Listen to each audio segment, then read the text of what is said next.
खुंट्याला धरणारे फिरवणारे आणि भगवंता लावी रे पाची बोटे. भगवंता तुमचं बोट लागावं.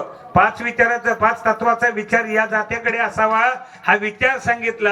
आणि ते जाते फिरताना ज्याला टिकून राहायचं ना, ज्याला जायचं नाही ना, संसार प्रपंचात पीठ होऊ द्यायचं नाही ना, त्याने फक्त एक करायचं, भगवत प्रेम रूपी विचाराच्या कोणत्या आतल्या आरीला, आतल्या वरचा पाळू जात्याचा खालचा असता ना दोन भाग, तर याच्यात जात बाजूला जाऊ नये म्हणून मध्ये एक भाग असतो, आरी असते ना.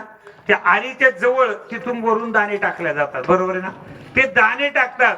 ते दाणे टाकल्यानंतर ज्या दाण्याने परमार्थ प्रेम रूपी असणाऱ्या खुंट्याजवळ आतल्या असणाऱ्या आरीजवळ थांबले त्यांचं पीठ होत नाही. किती दळण झालं तरी त्यांचं पीठ होतं का? तुम्ही दळलंय का? ऐका नाही. ध्यानात येईल, ज्यांनी दळलं त्यांच्या ध्यानात येईल, त्याचं पीठ होत नाही.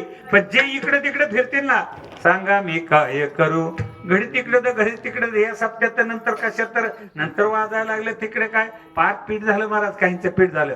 ज्यांना पीठ होऊ द्यायचं नसेल ना, तर त्यांनी एक करा, या जात्यात सात्विक विचाराचे दाणे घ्यायला सांगितले. मोत्याचे दाणे आता सर्वांनी ऐकलेलं असेल.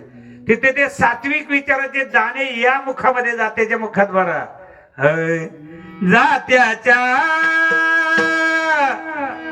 जात्याच्या मुखी घाली ते मोत्याचे दाणे. जात्याच्या मुखी घाली ते मोत्याचे दाणे.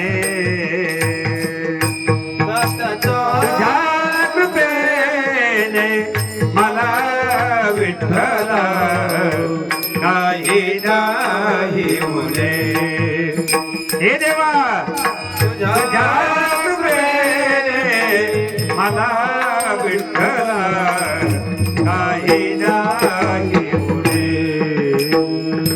या भगवंताला या जीवानं सांगितलं पाहिजे, तुझ्या कृपेने मला विठ्ठला काही नाही उणे. देवा तू कमी नाही.